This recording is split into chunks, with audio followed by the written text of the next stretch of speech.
कारखान्याच्या पंचवार्षिक निवडणुकीचा आज बळीराजा शेतकरी संघटनेच्या माध्यमातून आम्ही येडे या ठिकाणी क्रांतिसिंह नाना पाटलांच्या या पावनभूमीमध्ये प्रचाराचा शुभारंभ करीत आहे।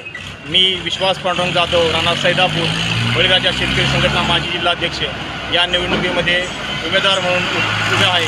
तर माझा एकच शेतकऱ्यांना आवाहन करतो या ठिकाणी की मायमाऊली शेतकरी वर्गाला सगळ्या सभासद बंधून आम्ही या ठिकाणी आवाहन करतो की बळीराजा शेतकरी संघटनेच्या माध्यमातून एक आपला प्रतिनिधी या कारखान्याच्या निवडणुकीमध्ये निवडून द्या। एवढा संघर्ष आम्ही आजपर्यंत केला की सर्व शेतकऱ्यांना माहीत आहे की या ठिकाणी मी सांगण्याचं तात्पर्य काय की ऊस दराला मागणी असेल, आज दुसरा हप्ता ऊसाचा अजून कुठल्याही कारखान्याने जाहीर केलेला नाही, फक्त FRPवर थांबलेले आहेत। साखर कारखान्याचे बाय प्रोडक्ट्स असतील, उपपदार्थ असतील, सगळ्याच्या माध्यमातून कारखानदारांना पैसे मिळत आहेत। आज मी 2-3 दिवसाला सगळ्यांच्या सभा ऐकतोय, कोण म्हणतोय सहकार टिकवायचं आहे, मग सहकार मोडून खाल्ला कुणी, टिकवायचं आहे म्हणताय तुम्ही, तर सहकार मोडून खाल्ला कुणी ह्याचं पहिल्यांदा स्पष्टीकरण करावं विद्यमान कारखानदारांनी। ते करत नाहीत, स्वतःच्या सोयी करता आता राजकारण चालले।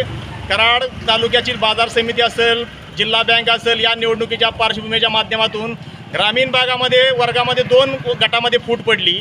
असं असताना सगळ्यांनी आता कारखाने सहकार वाचवायचं आहे म्हणतात, मग सहकारामध्ये राजकारण आणलं कुणी, शेतकरी वर्गाने आणलं का नाही आणलं कुणी, या नेते मंडळीने आणले। आता हे संस्थानिक झालेत, राजेशाही गेली आणि आता कारखानदारी संस्थानिक होऊन गेले आहेत। म्हणून मला एवढंच या ठिकाणी सांगायचं आहे की शेतकऱ्याचा आवाज हा कारखान्यामध्ये उठला पाहिजे।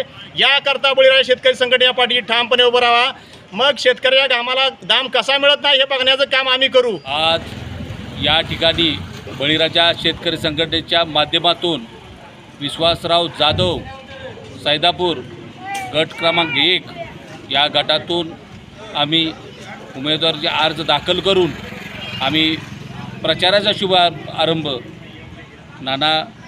क्रांतिसिंह नाना पाटील यांच्या स्मारकापाशी केला व येड्यामध्ये जाऊन आम्ही लोकांना आपल्या ऊसाला जर भाव मिळाला मिळणार पाहिजे असेल किंवा आपल्या जर समस्या सहकारातून सोडवायच्या असतील तर आपली कार्यकर्ते या निवडणुकीमध्ये किंवा या छोट्याशा सभागृहात गेले पाहिजेत, यासाठी हा आम्ही केलेला एक प्रयोग आहे।